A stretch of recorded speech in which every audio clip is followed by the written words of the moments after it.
रक्षाबंधन क्यों मनाया जाता है? 3 पौराणिक कहानियां। रक्षाबंधन भाई बहन के अटूट प्रेम, स्नेह और सुरक्षा के संकल्प का पर्व है। रक्षा का अर्थ है सुरक्षा और बंधन का अर्थ है धागा या गांठ। इस दिन बहनें अपने भाई की कलाई पर रेशमी धागा राखी बांधकर उसकी लंबी उम्र, सुख और समृद्धि की कामना करती है, जबकि भाई अपनी बहन की रक्षा करने का वचन देता है। इस त्योहार को मनाने के पीछे कई पौराणिक और ऐतिहासिक पौराणिक कहानियां जुड़ी है। पहला, कृष्ण और द्रौपदी की कथा। पौराणिक मान्यताओं के अनुसार जब भगवान श्री कृष्ण ने शिशुपाल का वध करने के लिए सुदर्शन चक्र चलाया तो उनकी उंगली कट गई और रक्त बहने लगी।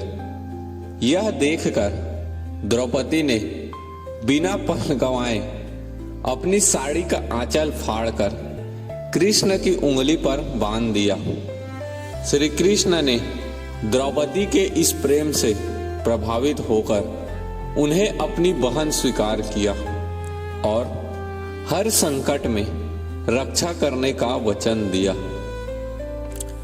जब चीरहरण के समय द्रौपदी पर संकट आया तो श्री कृष्ण ने चीर बढ़ाकर उनकी लाज बचाकर अपना वचन निभाया। दूसरा, रानी कर्णावती और सम्राट हुमायूं की कहानी।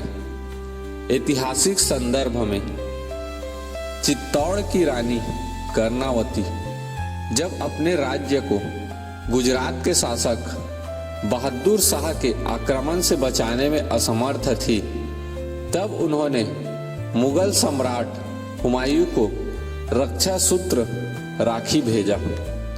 हुमायूं ने उस धागे के सम्मान को समझा और एक मुस्लिम शासक होते हुए भी अपनी हिंदू बहन कर्णावती के राज्य की रक्षा के लिए अपनी सेना लेकर चित्तौड़ की ओर निकल पड़े। तीसरी कहानी, देवराज इंद्र और सची की कथा। भविष्य पुराण के अनुसार एक बार देवताओं और असुरों के युद्ध में देवता हारने लगे। देवराज इंद्र की पत्नी सची इंद्राणी ने भगवान विष्णु से प्राप्त एक पवित्र सूती धागे को मंत्रों से अभिमंत्रित करके इंद्र की कलाई पर बांधा। इस रक्षा सूत्र के प्रभाव से इंद्र ने युद्ध में असुरों पर विजय प्राप्त की।